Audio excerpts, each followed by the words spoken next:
So Mark gave us a super chat, but then he followed up with his actual question. So let's grab Mark's question. Mark writes, do you see a time where the watercraft manufacturers market their watercraft more towards mileage fuel range and shy away from the horsepower wars? Absolutely.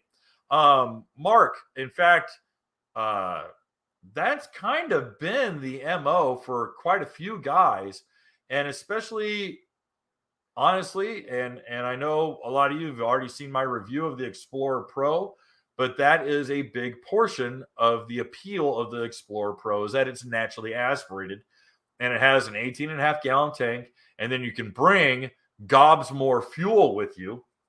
I mean, honestly, you can effectively bring another 20 gallons of gas with you, although that's a lot of weight on the back of your ski, and go for long rides.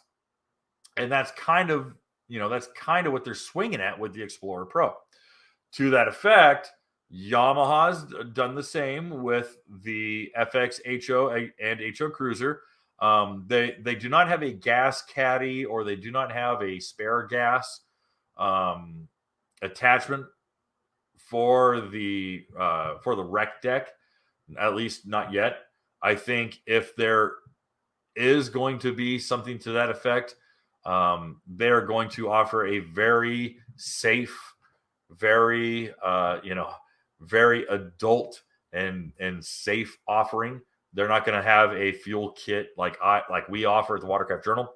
So that is something that is going to be of some interest to see, especially as gas prices will continue to skyrocket this year and into next year, as currency deflates. So that's going to be really kind of some of the appeal. Hey guys, thanks for hanging out. This clip was taken from our weekly podcast that we record here every Sunday night at 8 p.m. Eastern Standard Time. If you want to watch the whole video, you can go to the Watercraft Journal's YouTube channel, go to playlists, and then click on live sessions. You're going to see it there.